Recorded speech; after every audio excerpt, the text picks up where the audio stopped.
حالات جانتے ہو عرب کے کیسے تھے؟ نبی اکرم کے نبوت کا اعلان کرنے سے پہلے حالات کیسے تھے؟ آپ تعجب کریں گے.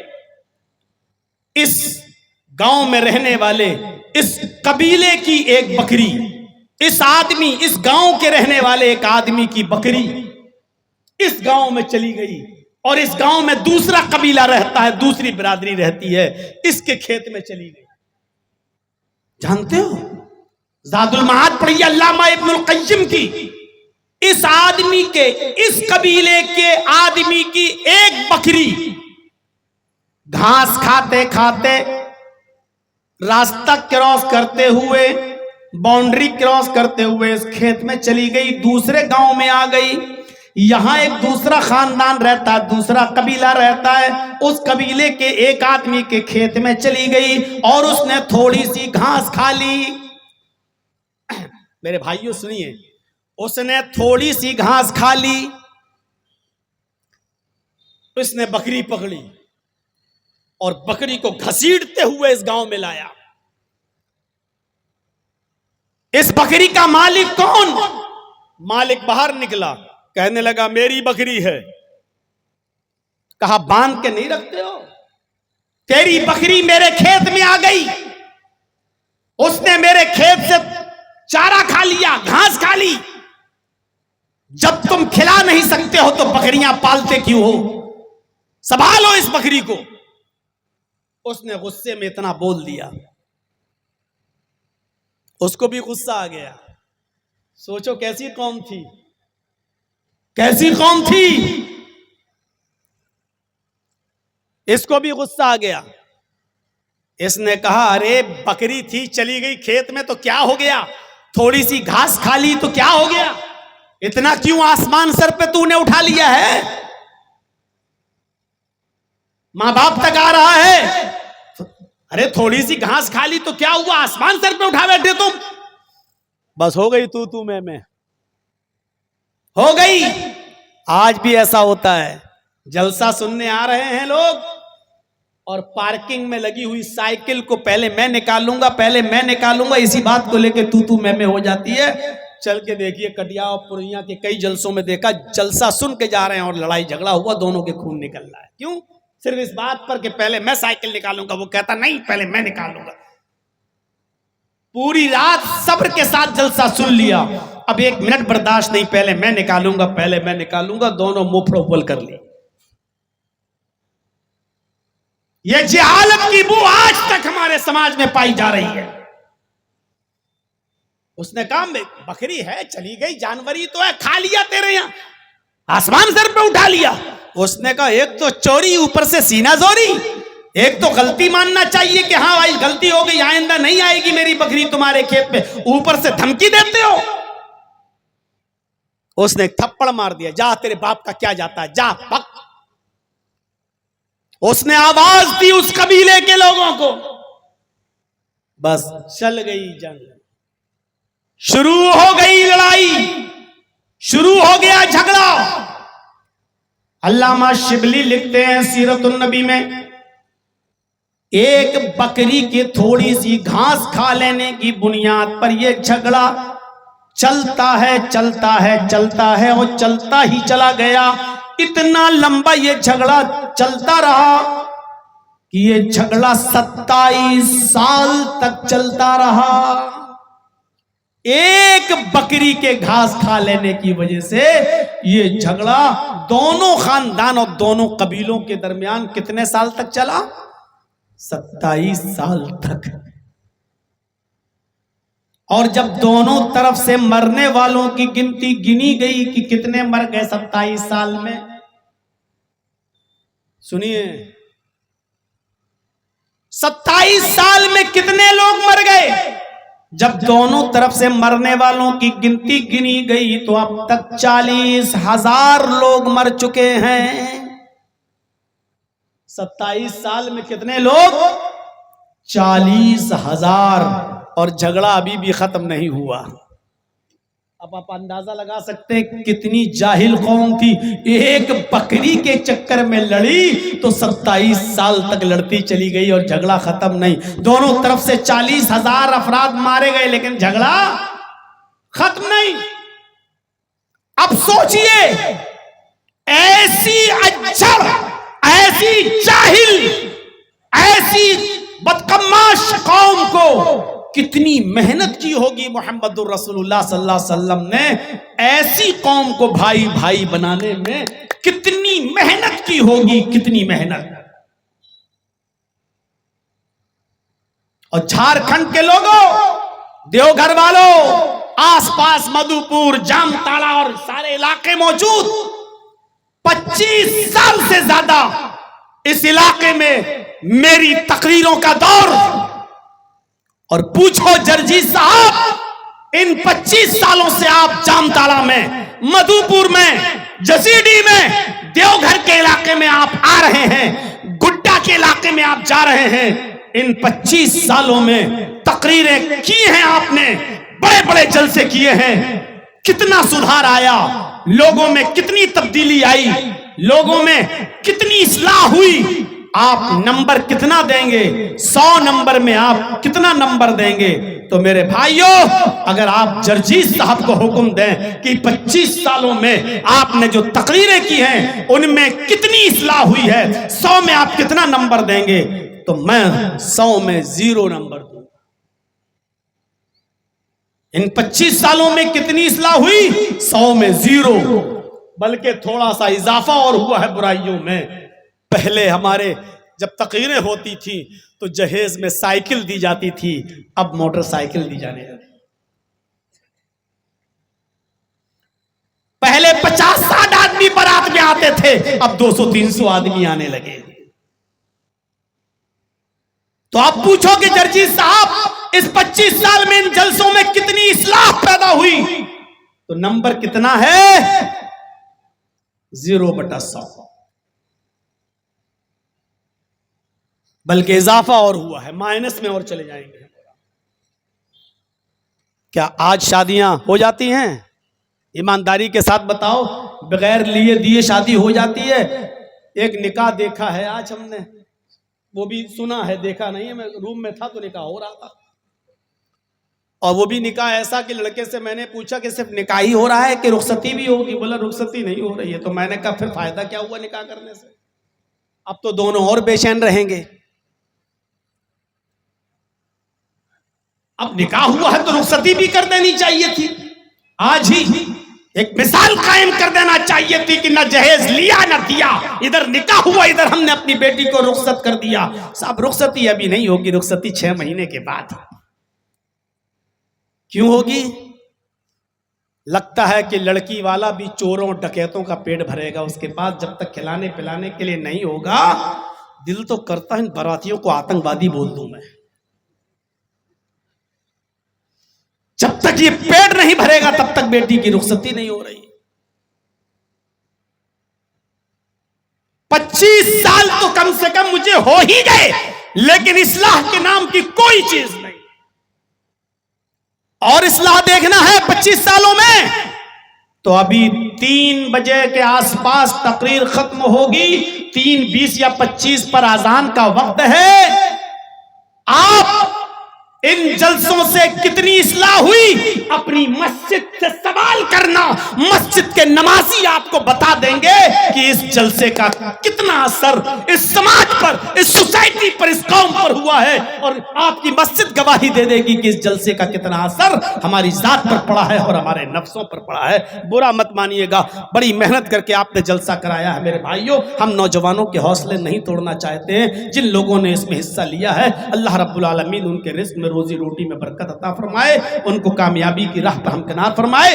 میں یہ نہیں کہہ رہا ہوں کہ تمہارے حوصلے پست ہونا چاہیے، میں تمہارے لیے کوئی حوصلے توڑنے کی بات کر رہا ہوں نہیں، لیکن میں یہ کہہ رہا ہوں کہ اس کے اثرات کیا ہیں ہماری زندگی پر. کوئی اثر تو دکھنا چاہیے. قرآن کی آیت پڑھی جاتی ہے، اس کا کیا اثر پڑتا ہے ہماری زندگی پر؟ حضرت ابو طلحہ انصاری مسجد کے اندر قرآن کی تلاوت کر رہے ہیں. حضرت ابو طلحہ انصاری مسجد کے اندر قرآن کی تلاوت کر رہے ہیں، بوڑھے ہو چکے ہیں، لاٹھی لے کر چلتے ہیں۔ اللہ کے نبی کا زمانہ بھی پایا، حضرت ابو بکر کا زمانہ بھی پایا، حضرت عمر فاروق کا زمانہ بھی پایا۔ غور کرو کہ اب ان کی کتنی عمر ہو چکی ہوگی۔ مسجد میں نماز پڑھنے گئے اور نماز پڑھنے کے بعد بیٹھ گئے، اور بیٹھ گئے تو قرآن پڑھنے لگے۔ قرآن پڑھتے پڑھتے اس آیت پر پہنچ جاتے ہیں، انفروا خفافا وثقالا وجاہدوا باموالکم وانفسکم فی سبیل اللہ۔ انفروا خفافا وثقالا وجاہدوا باموالکم وانفسکم فی سبیل اللہ۔ اللہ کی راہ میں ہر حال میں نکلو، خفافا وثقالا، تنگ دستی ہو تب بھی نکلو، خوشحالی ہو تب بھی نکلو، خفافا وثقالا، بڑھاپا ہو تب بھی نکلو، جوانی ہو تب بھی نکلو، ہر حال میں نکلو، چاہے تم خوشحالی میں ہو یا تنگحالی میں، اللہ کی راہ میں ہر حال میں نکلو، اور اپنی جانوں سے اور اپنے مالوں سے جہاد کرو۔ ایک آیت پڑھتے ہیں، قرآن بند کرتے ہیں، سیدھے اپنے گھر پر تشریف لاتے ہیں، اپنے بیٹوں سے کہتے ہیں، او میرے لختے جگرو، او میرے بیٹو، او میرے بچوں، میرے لیے گھوڑا تیار کرو، میرے لیے سامان جہاد تیار کرو، میں جہاد میں شامل ہوں گا، میں جنگ میں جاؤں گا۔ بیٹے ہنسنے لگے، یہ بڈھا سٹیا گیا، یہ بڈھا سٹیا گیا، 80 سال سے زیادہ عمر ہو رہی، کمر جھک چکی، لاٹھی دے کے چلتا ہے، کہہ رہا میں جہاد کروں گا۔ سوچا شاید میرا باپ مذاق کر رہا ہے، کہا ابو آپ جہاد کے لیے جائیں گے؟ کمر جھک چکی ہے، لاٹھی لے کر تم مسجد میں جاتے ہو۔ کہنے لگے میرے بیٹو یہ تمہاری دلیلیں نہیں مانوں گا، قرآن کہہ رہا ہے خفافا وثقالا، ہر حال میں نکلو، خوشحالی میں بھی نکلو، تنگی میں بھی نکلو، بڑھاپے میں بھی نکلو، جوانی میں بھی نکلو۔ قرآن تو کوئی مجبوری نہیں بتلا رہا ہے، ہمیں جہاد میں جانا ہے۔ بیٹوں نے کہا ابو گھر میں بیٹھو، جہاد میں ہم جائیں گے، آپ چھوڑو۔ کہا میرے بیٹو تمہیں کرنا نہ کرنا تم جانو، ہمیں تو جہاد میں جانا ہے۔ ہم نے قرآن کی آیت پڑھی ہے، یہ قرآن ہمیں حکم دے رہا ہے کہ تمہیں ہر حال میں نکلنا ہے۔ میرے بیٹو تیار کرو سامان جہاد، گھوڑا تیار کرو۔ نہیں مان رہے ہیں۔ بیٹوں نے کہا ابو ہم چلے جائیں گے، آپ بوڑھے ہو چکے ہو، آپ کی کمر جھک چکی ہے۔ کہا میرے بچوں یہ دلیل نہیں مانیں گے، ایسی دلیل دو جس میں صاف کہا گیا ہو بوڑھے جنگ میں نہ جائیں، جس میں کہا گیا ہو کمر جھک گئی ہو وہ جنگ میں نہ جائیں۔ تمہارے پاس ایسی کوئی دلیل نہیں، ہم دے رہے ہیں ہر حال میں نکلو۔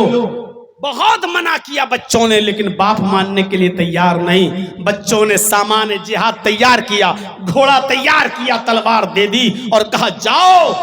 ایک سمندری مہم میں شامل ہو گئے، اسی سمندر پہ سوار ہو کر کشتی میں، یہ سمندری جہاز پہ بیٹھ کر، کشتی میں بیٹھ کر یہ قافلہ جا رہا تھا جہاد کے لیے۔ لیکن شاید اللہ تعالیٰ کو ابو طلحہ انصاری کو اس بڑھاپے میں میدان جہاد تک پہنچانا منظور نہیں تھا۔ اسی بحری مہم میں یہ بیمار پڑتے ہیں، اور اسی سمندری بیڑے پر جس پہ یہ سوار تھے وہیں طبیعت خراب ہوتی ہے، اور اس کے بعد میں وہیں ان کا انتقال ہو جاتا ہے۔ سمندر پار کرنے کے بعد قریب کے جزیرے میں ابو طلحہ انصاری کو دفن کر دیا جاتا ہے۔ میرے بھائیوں یہ الگ بات ہے کہ یہ جہاد تک نہیں پہنچ پائے، لیکن قرآن کے کیا اثرات تھے جو ان کی زندگی پر پڑے۔ ایک آیت پڑھی کہ ہر حال میں نکلو، بس نکل گئے۔ ہم پورا قرآن پڑھ جاتے ہیں لیکن ہماری زندگی پر کوئی اثر نہیں پڑتا۔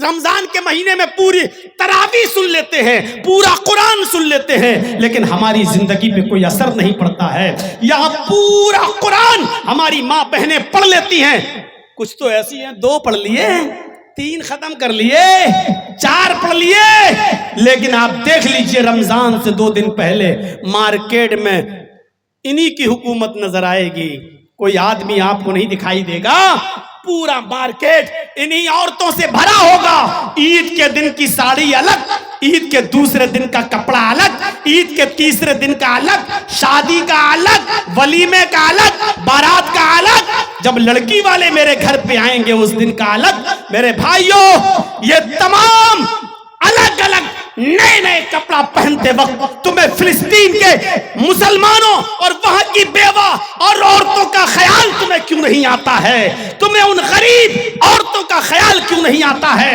ہندوستان میں بھی جن کے پاس سحری کرنے کے لیے کھجور تو تھا لیکن افطار کرنے کے لیے ان کے پاس کھجور تک نہیں تھا، جن کے پاس افطار کے لیے کھجور تو تھا لیکن سحری کرنے کے لیے ان کے پاس ایک چھوارا کھجور تک نہیں تھا۔ آپ کیسے نئے نئے کپڑے پہن کر اپنی عید منا لیتی ہو اور تمہارے پڑوسی تمہارے پڑوس میں اپنے بچوں کو نئے کپڑے تک نہیں دلا پاتے ہیں اور پرانے کپڑوں میں وہ عید مناتے ہیں، ان کے گھر میں کھانے کو کچھ نہیں ہوتا ہے۔ اسلام تو خیر خواہی کا نام ہے، تمہیں کیسے گوارا ہو جاتا ہے؟ یہ اثرات ہماری زندگی پر مرتب نہیں ہوتے۔ بات تھوڑی سی دور نکل گئی۔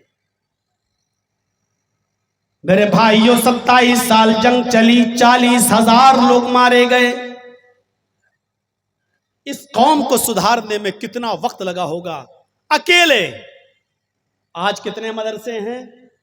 چھوڑ دو، مدھوپور میں بھی جوڑ لو، جام تاڑا میں جوڑ لو، پورے جھارکھنڈ میں جوڑ لو، بہار کی بات ختم کرو، بنگال چھوڑ دو، یو پی چھوڑ دو، آپ اندازہ لگائیے کتنی مسجدیں ہوں گی، کتنے مدرسے ہوں گے، کتنے مولوی ہوں گے۔ ہر مسجد میں جمعے کے خطبے ہوتے ہیں، اتنے مولوی، اتنے مدرسے، اتنی مسجدیں، اتنے خطبے، اتنی تقریریں، اور 25 سال سے زیادہ کا زمانہ میرا۔ غور کرو میرے بھائیوں، اس کے باوجود صرف ایک برائی ہم معاشرے سے ختم نہیں کر پائے، ایک برائی، جہیز کی لعنت، ہم اپنی اس برائی کو بھی معاشرے سے ختم نہیں کر پائے۔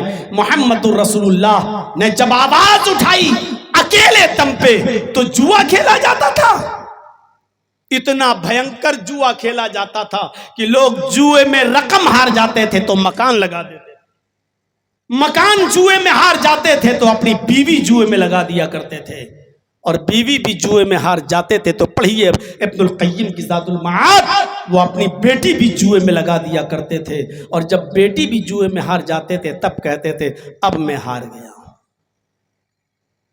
رقم ہار گئے تو ہار نہیں مانتے تھے، مکان بھی ہار گئے تو ہار نہیں مانتے تھے، بیوی بھی ہار گئے تو ہار ہی نہیں مانتے تھے، جب بیٹی بھی ہار جاتے تھے تب کہتے تھے اب میں ہار رہا ہوں۔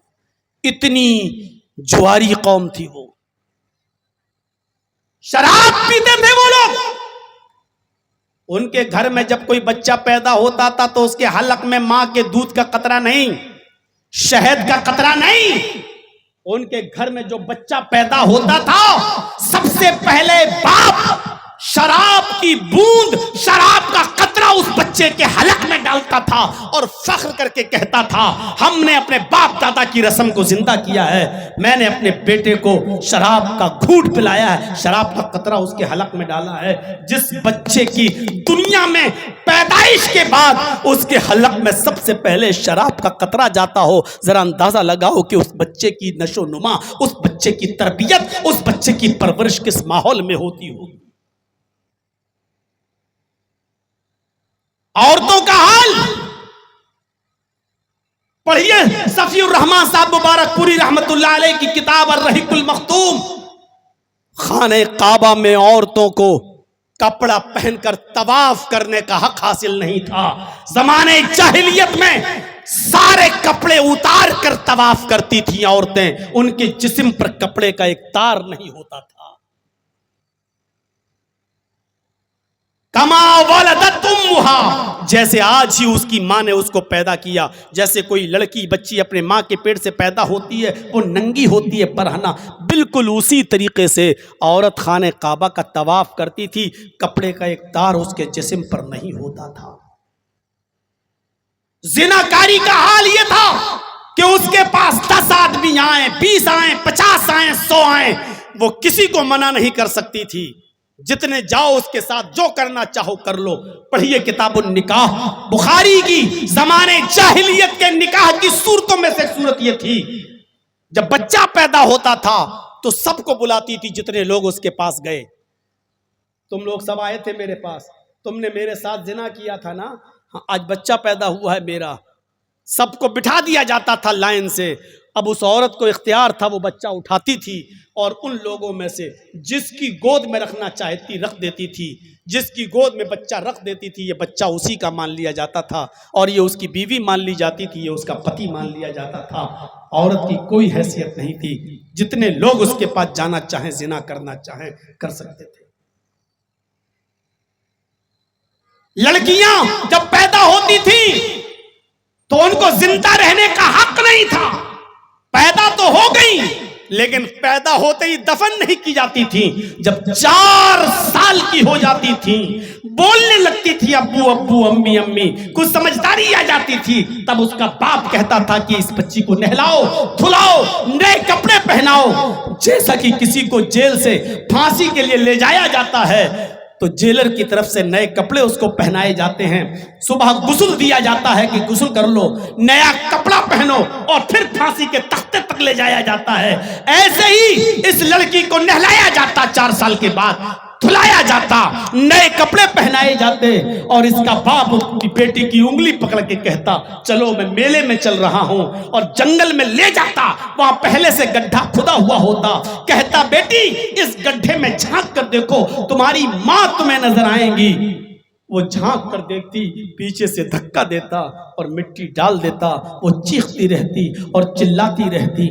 میرے بھائیوں، قرآن کریم نے ایسی بدترین رسم کے کو مثال بناتے ہوئے فرمایا، جن لوگوں نے ان لڑکیوں کو بچپنے میں دفن کیا ہے ان کو قیامت کے دن میدان محشر میں جمع کیا جائے گا. اور جو چھوٹی چھوٹی بچیاں جن کو دفن کر دیا گیا ان کو زبان دی جائے گی، اور اللہ تعالیٰ ان بچیوں سے کہے گا وَإِذَا الْمَوْءُودَةُ سُئِلَتْ، اے بچیوں بتاؤ تمہارا کیا قصور تھا، تمہارے باپ نے تمہیں دفن کیوں کیا، تم کیوں قتل کی گئی، تمہارا جرم کیا تھا، تم کیوں مار ڈالی گئی، تمہارے ساتھ یہ سلوک کیوں کیا گیا.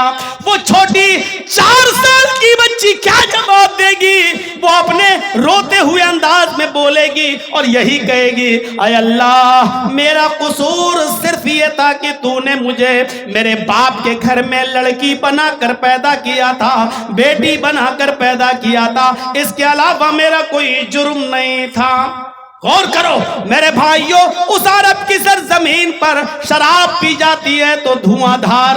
لوگ جب کھانے کے دسترخوان پر بیٹھتے ہیں تو پانی کے بجائے شراب کی بوتلیں رکھ لیتے ہیں، اور جب کھاتے کھاتے لقمہ ڈک جاتا تھا تو شراب پی کر وہ لقمہ اتارتے تھے.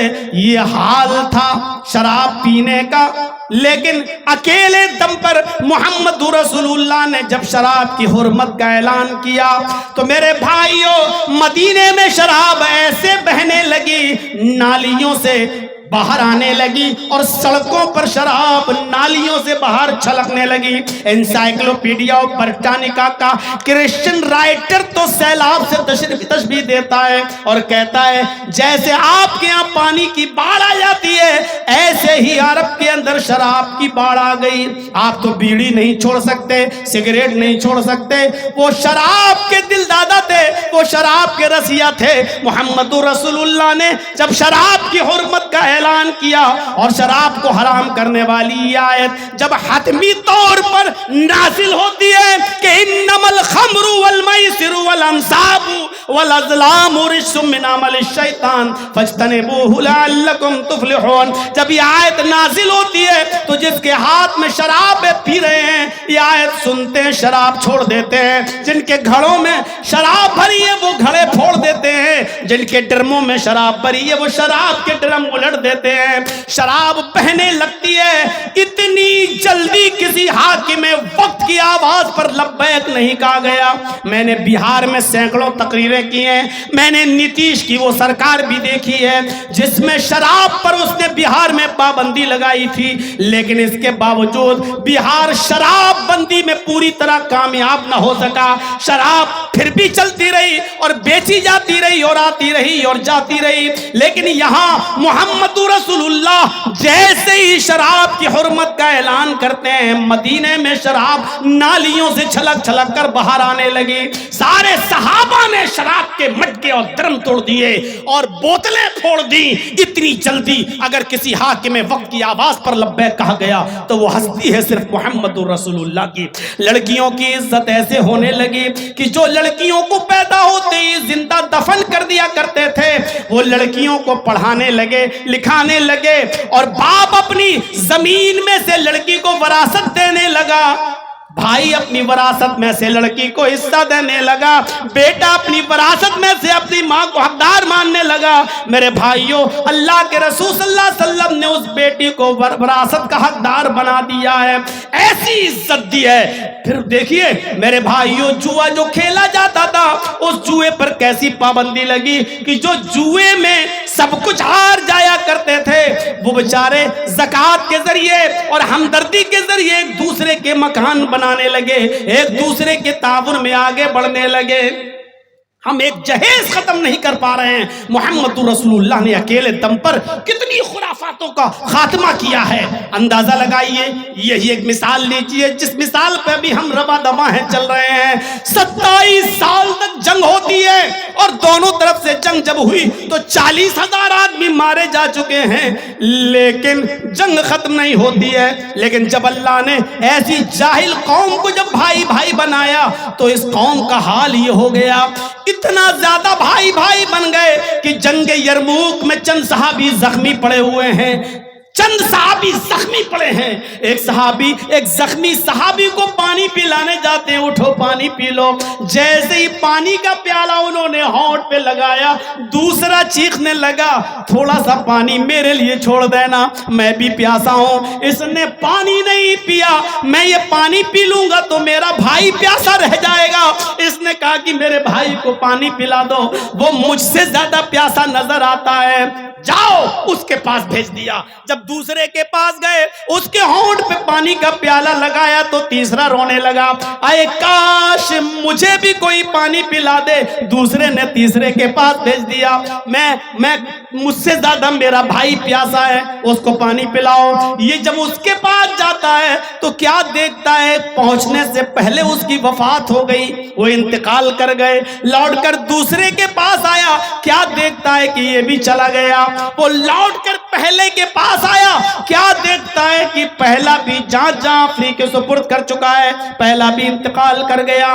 جو ایک بکری کے چکر میں 27 سال لڑتے تھے اور 40 سال تک جنگ لڑتے تھے اور 40,000 آدمی مارے جاتے تھے، لیکن اس کے باوجود جنگ بند نہیں کرتے تھے، خون کے پیاسے تھے. میرے بھائیوں، ان لوگوں کو اللہ کے رسول نے ایسا بنا دیا کہ ایک دوسرے کے لیے اپنی جان دینے لگے. نہیں، اس کو پانی پلاؤ، وہ مجھ سے زیادہ پیاسا ہے.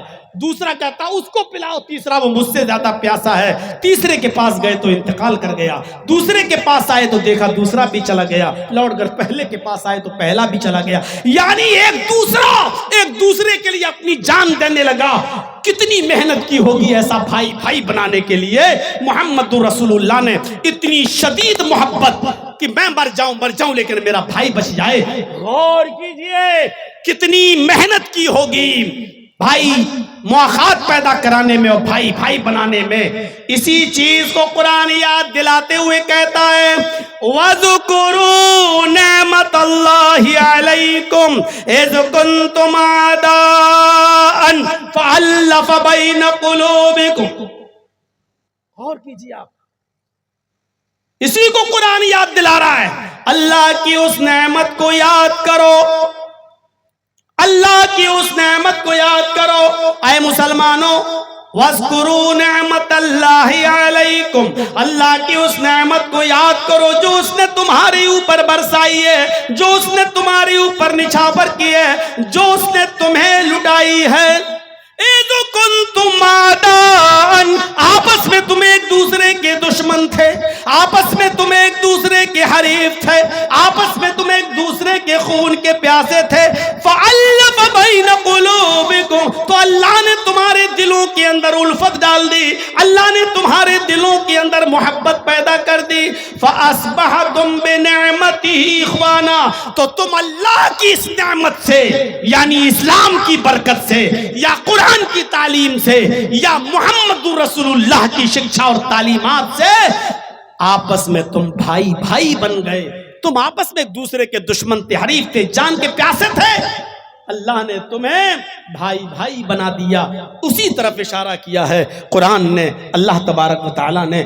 آج ہم ایک دوسرے کو کیسے گالی دے دیتے ہیں، کیسے ایک دوسرے کے اوپر تلوار اٹھا لیتے ہیں، کیسے ایک دوسرے کا ہم مرڈر کر دیتے ہیں، کیسے ایک دوسرے کی زمین و جائیداد پہ ہم قبضہ کر لیتے ہیں، کیسے ایک دوسرے کے اوپر ہم ظلم کر لیتے ہیں۔ اسلام تو یہ کہتا ہے المسلم اخو المسلم لا یظلمہ ولا یسلمہ، مسلمان مسلمان کا بھائی ہے، نہ اس کے اوپر وہ ظلم کرتا ہے نہ کرنے دیتا ہے۔ نہ تو ہم کسی کے اوپر ظلم کریں گے، اور اگر کسی مسلمان کے اوپر ظلم ہو رہا ہوگا تو ہم ہونے بھی نہیں دیں گے۔ یہ ہے مسلمان کی شان، یہ ہے مسلمان کا مقام، یہ ہے مسلمان کی حیثیت۔ آج ہمیں خوشی ہوتی ہے صاحب، خوشی کس بات پر؟ فلاں آدمی ہے میرا پڑوسی، اچھا برباد ہو رہا، ہونے دو، ہم بہت اونچی اڑان اڑ رہا تھا، ہم سے آگے جا رہا تھا۔ آج ہمیں اپنی پریشانی سے اتنی پریشانی نہیں ہے جتنی ہمیں دوسرے کی خوشی سے پریشانی ہے۔ آج ہم اپنی پریشانیوں سے اتنا پریشان نہیں ہیں جتنا ہم سامنے والے کی خوشی سے ہم پریشان ہیں۔ آج یہ صورتحال پیدا ہو چکی ہے ہماری، جو اپنے لیے پسند کرو وہی اپنے بھائی کے لیے بھی پسند کرو۔ سعید ابن جبیر ایک تابعی گزرے ہیں، سعید ابن جبیر کے بارے میں حجاج ابن یوسف نے اعلان کر دیا تھا کہ یہ جہاں ملے ان کو گرفتار کر کے لاؤ، ہم ان کو اپنی آنکھوں کے سامنے قتل کروائیں گے۔ حجاج ابن یوسف کی پولیس کتوں کی طرح سعید ابن جبیر کو ڈھونڈ رہی تھی۔ سعید ابن جبیر بیچارے بھاگ رہے تھے، رات میں بھاگتے تھے دوسرے ملک میں جانے کے لیے، اور دن میں کہیں چھپ جاتے تھے کہ دن میں پہچان نہ لیے جائیں، رات میں پھر جنگل بھاگتے تھے، اور حجاج ابن یوسف کی سلطنت سے باہر نکلنے کی کوشش کر رہے تھے کیونکہ جانتے تھے کہ ہم پکڑے جائیں گے تو حجاج ابن یوسف اپنی آنکھوں کے سامنے مجھے قتل کرا دے گا۔ ایک دن میں کہیں چھپے تھے، کسی مسلمان نے جاسوسی کر دی، جاسوس بھی مسلمان ہی ہوتے ہیں نا، آپ دیکھ لیجئے گا، آپ کی بھی جاسوسی کوئی غیر مسلم نہیں کرے گا، آپ کے اپنے کریں گے۔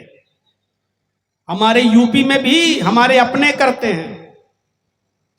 جب کرونا کا ماحول تھا اور چاروں طرف سے جب گوشت پہ پابندی تھی تو چپکے سے ہم لوگ کسی محلے میں ایک بکرا ذبح کر لیا، چلو اس کا گوشت آپس میں، گوشت بھی الاؤ نہیں تھا کرونا کے ماحول میں، تو جس کو مل جاتا تھا بیچارہ وہ خوش ہو جاتا تھا، جس کو نہیں انہی میں سے ایک آدھ آدمی، صاحب یہاں بکرا ذبح ہو رہا ہے، پولیس آ جاتی تھی، بکرا تو تھا بیچارہ 8,000 کا، اور پولیس کا منہ بند کرنے کے لیے دینا پڑتا تھا 25,000۔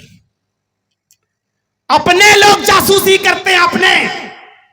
حجاج ابن یوسف کی پولیس ڈھونڈ رہی ہے سعید ابن جبیر کو، کسی اپنے نے جاسوسی کر دی، فلاں کے گھر میں چھپے ہوئے ہیں۔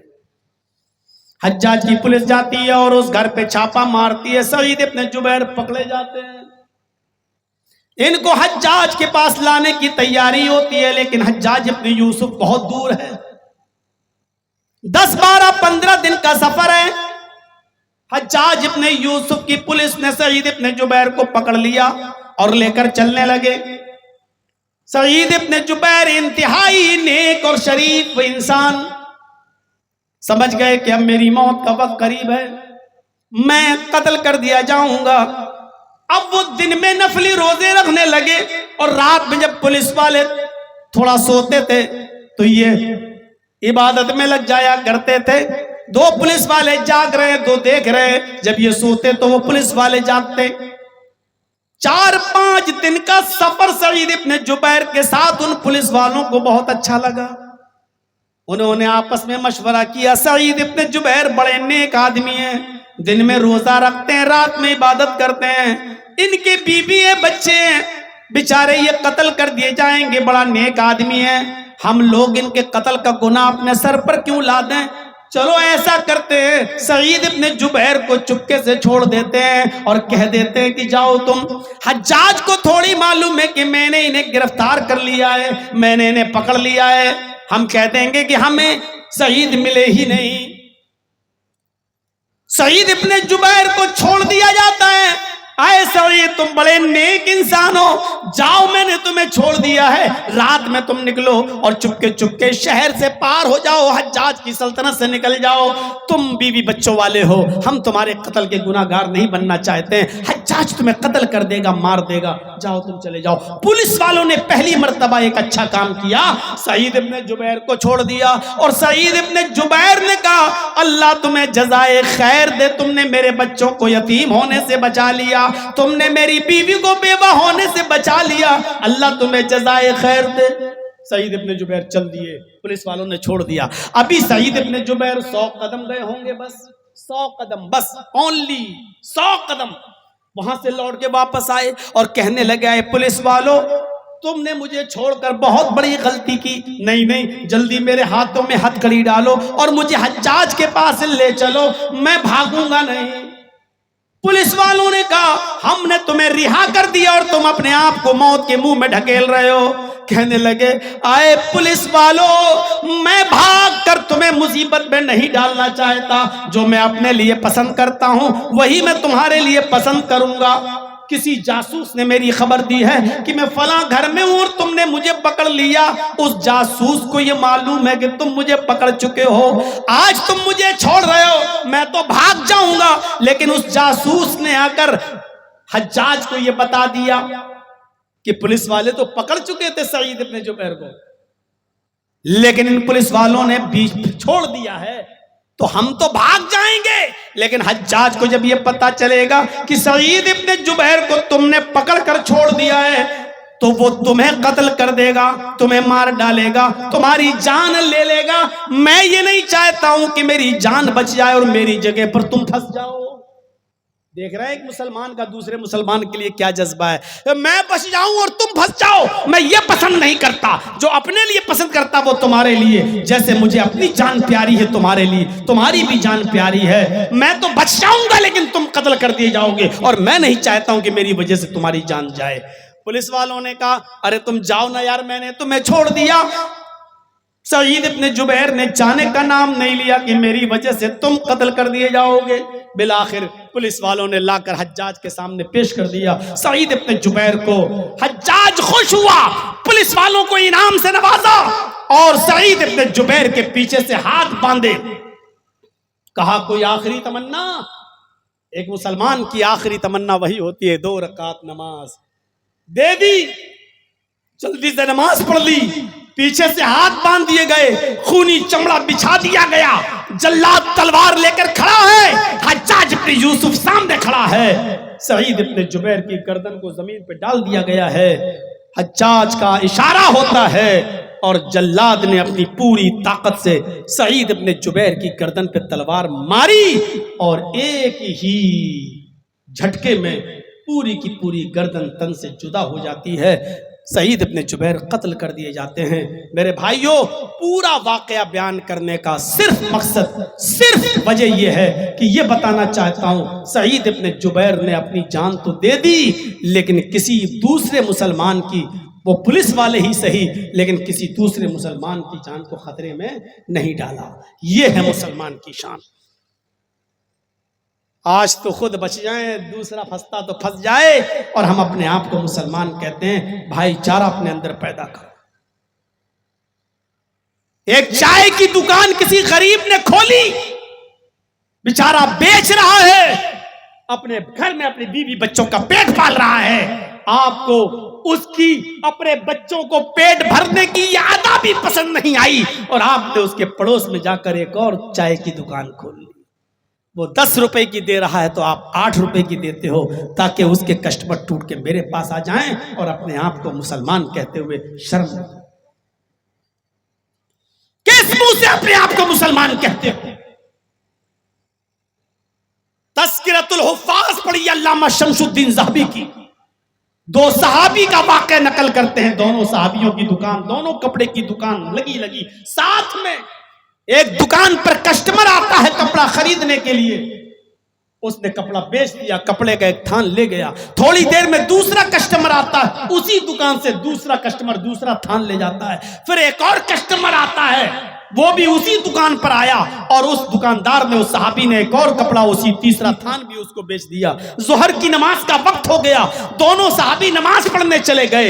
ایک صحابی جس نے اپنے کپڑے کے 3 تھان بیچ دیے، ظہر کی نماز کے بعد رو رہے ہیں اور روتے ہوئے کہہ رہے اللہ میری دکان سے 3 کپڑے بک چکے ہیں. اے اللہ تو نے مجھے اتنا دے دیا ہے کہ میرے گھر میں آج چولہا جل جائے گا، میرے بچوں کا پیٹ بھر جائے گا، لیکن میرے پڑوس میں جس صحابی کی دکان ہے اللہ اس کا ایک بھی کپڑا نہیں بکا ہے، اس کا ایک بھی کپڑا نہیں بکا ہے. اے اللہ اس کے بھی بچے ہیں، اس کی بھی بیوی ہے، اس کو بھی اپنے بچوں کا پیٹ پالنا ہے. اللہ تو اس کے دکان سے بھی کپڑا بیچنے کا انتظام فرما دے، اس کی دکان میں بھی خیر و برکت عطا فرما. یہ دونوں صحابی ظہر کی نماز پڑھ کے اپنی دکان میں جاتے ہیں، لیکن اسی صحابی کی دکان پر جس نے 3 کپڑے بیچے ہیں اس کی دکان پہ چوتھا کسٹمر بیٹھا ہوا ہے اور کہنے لگا کہ مجھے کپڑا چاہیے جو ابھی لے کر گیا ہے. اس صحابی نے کہا وہ کپڑا میرے پاس ختم ہو چکا ہے، اب نہیں ہے، کتنا ہوگا؟ لیکن میرے بھائی کے پاس جو پڑوس میں دکان دیکھ رہے ہو مجھ سے اچھا کپڑا وہ بیچ رہا ہے، جاؤ اسی بھاؤ میں وہ تمہیں دے دے گا اور میرے کپڑے سے اچھا کپڑا وہاں موجود ہے. یہ کسٹمر اٹھتا ہے اور اس کی دوسرے آدمی کی دکان پہ چلا جاتا ہے اور یہ صحابی پھر نظر آسمان پہ ڈال کے کہتے اللہ تو میری نیت کو اچھی طریقے سے جانتا ہے، کپڑا میرے پاس تھا لیکن میں جھوٹ اس لیے بول دیا تاکہ اب وہ کسٹمر اس کی دکان پہ جائے اور اس سے کپڑا خرید لے. اے اللہ تو میری نیت جانتا ہے، میں جھوٹ بولنا نہیں چاہتا تھا لیکن میرے کئی کپڑے بک چکے ہیں، میں نے اس لیے اس دکان پہ بھیج دیا تاکہ اس کا بھی کپڑا بک جائے اور اس کے بیوی کا بھی اور بچوں کا بھی پیٹ بھر جائے، وہ اتنا کما لے. اے اللہ میرے جھوٹ پر میرا مواخذہ مت کرنا. میرے پیارے ساتھیوں، ایک مسلمان کی دوسرے مسلمان کے ساتھ یہ ہمدردی، یہ غمخواری، یہ حیرت میں نہیں ڈالتی آپ کو؟ آپ ریٹ اور کم کر لیتے ہیں تاکہ اس کے کسٹمر ہماری دکان پہ آ جائیں. وہ اپنا کسٹمر دوسرے کی دکان پہ بھیج رہا ہے اور آپ اس کے کسٹمر کو چھیننے کے لیے اور اپنی دکان پہ بلانے کے لیے بھاؤ بھی کم کر دیتے ہو اور ریٹ بھی کم کر دیتے ہو. لیکن اس کے باوجود ہمارا نام ہے محمد اسلم، محمد اکرم، محمد اظہر.